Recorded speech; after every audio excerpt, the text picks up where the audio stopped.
Ayun, so punta naman tayo sa Santa Rosa. Yung mga nagagawin ng Maliko. Baka hindi nyo alam, may nakatagong ano dito. Mas tahimik, tapos medyo mas presko din. At hindi ganun ka crowded. Kagaya na dito sa may Maliko, pag maraming bisita. Dito sa pupunta natin yung mga hindi nakakalam or hindi pa nagagawi dito. Presko dito, tapos mga ilan lang yung nagagawin, so dadalhin ko kayo. Kahit anong motor kayang kaya. Combination ng rough road tsaka sementado yung daan. So ayan, pasok lang kayo ng Pamaliko, then diretso lang. Pero pag may paliko, siyempre liko ka, mababangga kapag dinire-diretso mo. Yan ang ganda ng langit. Yan. Tapos liko ka dyan. Medyo nahilo tayo. Yun.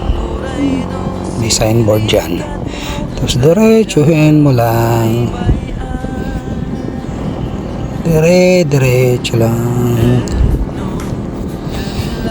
Ayun, so sa ngayon ay nitong punta natin ngayon, check natin kung marami na rin ang dayo na nakabili ng bahay nila or lupa nila dito. Kasi for now, pagkakalam ko dito sa part ng Maliko, ang dami nang nakabiling yung mga dayuhan ng lupa.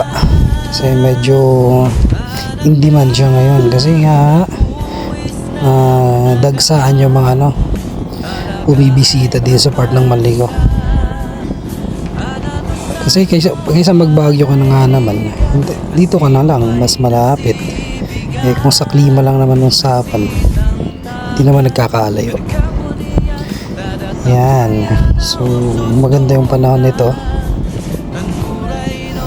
Mga lang siya, I think around 10 to or 7 to 10 minutes lang na drive papunta dun sa from Maliko to barangay hall nila. So yan, makikita nyo yung arco na yan. Welcome to Santa Rosa, sabi. Yan, makita yung sulat. Okay.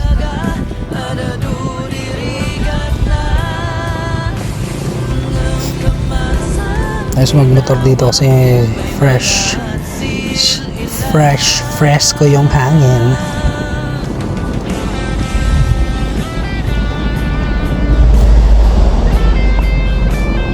Nung bata pa ako, last na punta ko dito is hindi pa ganito yung kalsada. Sobrang pangit ng daan before. Buti nga ngayon na semento na siya. Ayun na yung daan ng Maliko Pangasinan Road. Yan, so diretso ka lang. Tapos madadaanan mo to, ito yung Kiang Diduntog. Pwede ka rin pumasok dyan na tourist attraction. I think it's around 30 pesos yung entrance. Yan, so makikita mo yung daming hagdan doon pataas. Yan.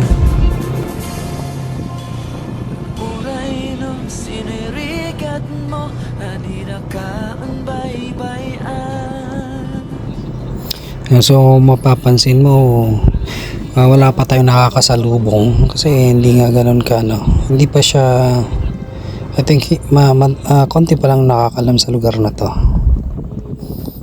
mangilan-ilan pa lang. So mangilan-ilan din yung sasakyan na numadaan or nagagawi dito.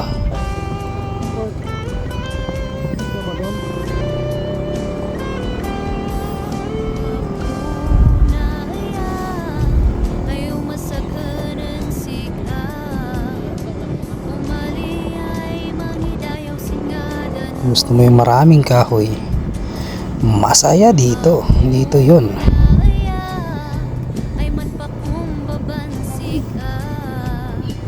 Tapos yung part na to medyo palusong na siya, pero kayang-kaya naman. Mga nagbabike, pwede kayo dito. Magandang magbike dito.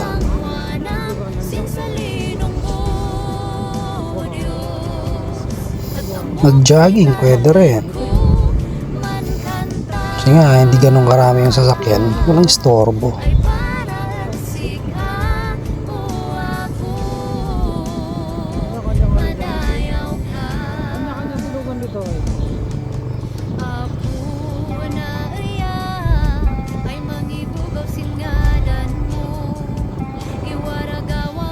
Yan, napansin ko yung ano na to, yung ginagawa dito.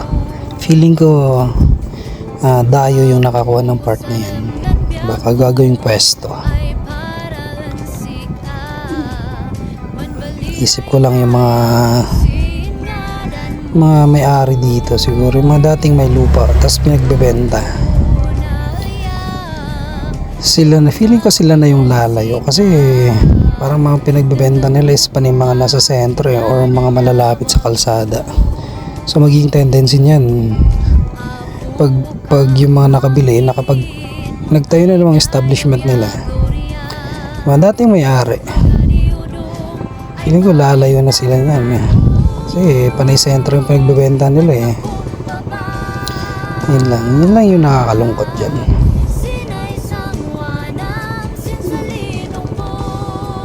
Pero na good side, gumanda yung lugar kasi nga nakapagpatayo silang establishment, ganun, pwedeng pasyalan yan. Tapos yung part na to marami ka na makikita yung pine trees yan o.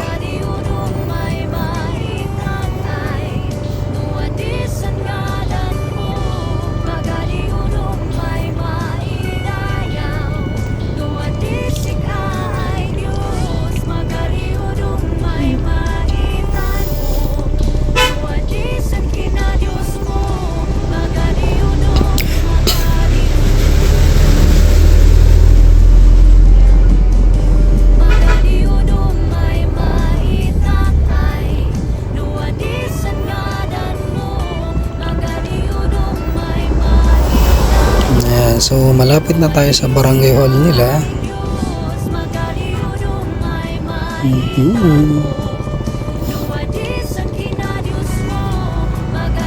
Yan yung may gym na rin dito. Tapos ito yung magandang, I think this is ito yung barangay hall. Tapos dito nag-decide pa tayong umakyat. Yan, magbusina ka raw pagpakyat ka dito, lalo pag 4 wheels, para alam ng pababa kung may sasakyan pakyat at tatabi siya kasi blind spot siya tapos medyo matarik yung part na to.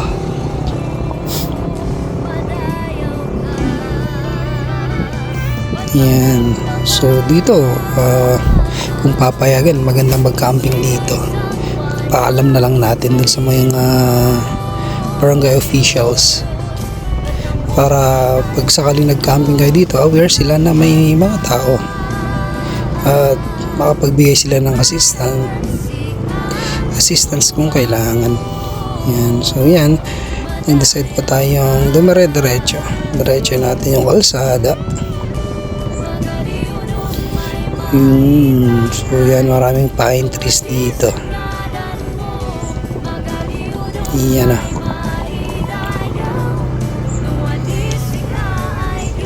Meron na rin dito nagpatayo ng store. Before wala pa yan, hindi pa siya tapos. Kung gusto mo ma-relax yung mata mo sa busy buhay sa syudad, punta ka dito. Tapos ito yung nakakalokong ginagawang kalsada, binitin, tapos hindi mo lang sa gitna. Ewan ko anong trip ng contractor nito. Ayan o.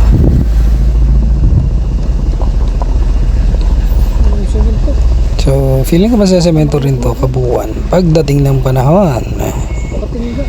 Shoutout sa ating mga DPWH.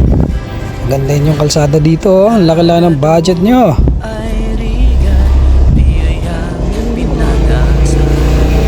Yan, so palusong, combination ng palusong, tapos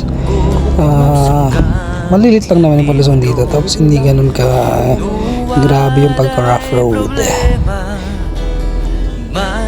May kainan siguro dito, may tent.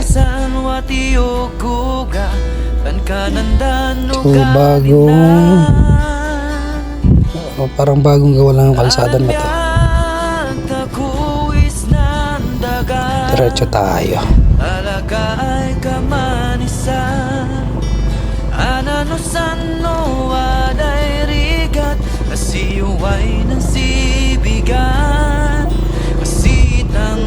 Welcome to Santa Rosa, Santa Fe. So part pa rin pala ng Santa Fe to. Medyo ginagawa pa yung kalsada dito. Mabuhangin, medyo madulas. Ingat. Konting ahonan.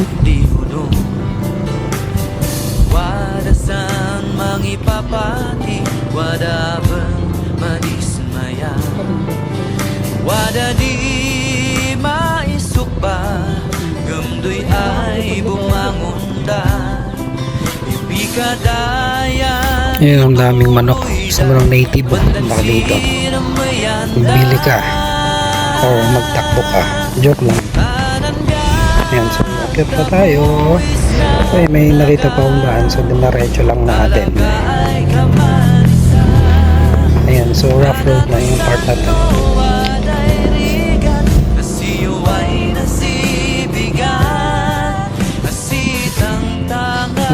Mas dito na yung end pala ata. So ayan, dito na tayo mag-stop. Ayan, may ginagawang bahay or di pa tapos. So ayun lang, maraming salamat, ingat po kayo.